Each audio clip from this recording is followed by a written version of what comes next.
പ്രിയ ഗായകൻ ജയചന്ദ്രൻ്റെ മുഖചിത്രമുള്ള ഇത്തവണത്തെ മാതൃഭൂമി ആഴ്ച പതിപ്പിൽ അർഷാദ് ബത്തേരിയുടെ ഒരു ചെറുകഥയുണ്ട്.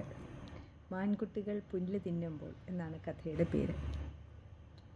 അതിലൊരു വാചകമുണ്ട്: യോഹന്നാനെ, നീ മരിക്കുമ്പോൾ നീ രക്ഷപ്പെടുകയും വീട്ടിലുള്ള മറ്റുള്ളവർ മരിച്ചു പോവുകയുമാണ് ചെയ്യുന്നത്.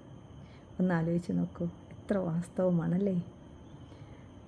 നമ്മളിൽ ഒരാൾ ആത്മഹത്യ ചെയ്യുമ്പോൾ നമ്മൾ യഥാർത്ഥത്തിൽ ഈ ലോകത്ത് നിന്ന് രക്ഷപ്പെടുകയല്ലേ?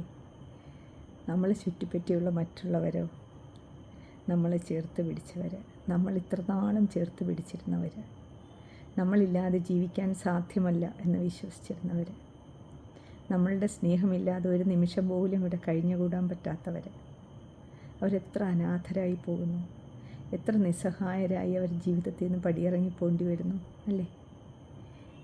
ഈ കഥയിലെ മറ്റൊരു വാചകം പറയട്ടെ: 3 ചുവടുകൾ മുന്നോട്ട് വയ്ക്കുമ്പോൾ 2 ചുവടുകൾ പിന്നിലേക്ക് വയ്ക്കുന്ന മെലിഞ്ഞ സ്ത്രീ ശരീരം. ഒന്ന് ഓർത്ത് നോക്കൂ. എത്ര അധിക്ഷേപങ്ങളിലേക്ക്, എത്ര വിമർശനങ്ങളിലേക്ക്, എത്ര വിരൽ ചൂണ്ടലുകളിലേക്ക് നമ്മൾ 3 ചുവട് മുന്നോട്ട് വയ്ക്കുകയും 2 ചുവട് പിന്നോട്ട് വയ്ക്കുകയും ചെയ്തിട്ടുണ്ട്. ഒരിക്കലും അങ്ങോട്ട് എത്തരുതേ എന്ന് എത്ര തവണ നമ്മൾ പ്രാർത്ഥിച്ചിട്ടുണ്ട്.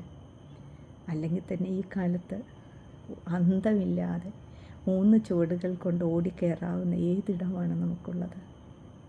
എന്തൊരു നിസ്സഹായത അല്ലേ? എത്ര നിസ്സഹായതയാണ് നമുക്ക്. എന്തൊരു നിസ്സഹായരാണ് മനുഷ്യർ. എത്ര നിമിഷങ്ങളൊന്നും ബാക്കിയില്ലാതെ, എവിടെ എത്തുമെന്നറിയാതെ, ശരിയേത് തെറ്റേത് എന്ന് തിരിച്ചറിയാതെ,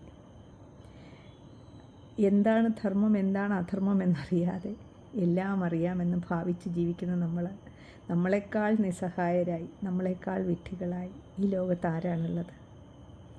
ശരിക്കും ഒരു മനുഷ്യൻ്റെ നിസ്സഹായതയെ ഇത്ര മനോഹരമായി വരച്ചിടുന്ന ഒരു ചെറുകഥ ഈ അടുത്ത കാലത്ത് വായിച്ചിട്ടില്ല എന്ന് തന്നെ പറയാം. ഈ മനുഷ്യൻ്റെ നിസ്സഹായതയാണ് ഒരിക്കൽ അയ്യപ്പണിക്കർ കുരുക്ഷേത്രത്തിൽ പറഞ്ഞത്: നീയോർത്തറിയുകി പാപങ്ങൾ എൻ ജീവനാടി തുടിക്കുന്ന നാദവിഭ്രാന്തികൾ.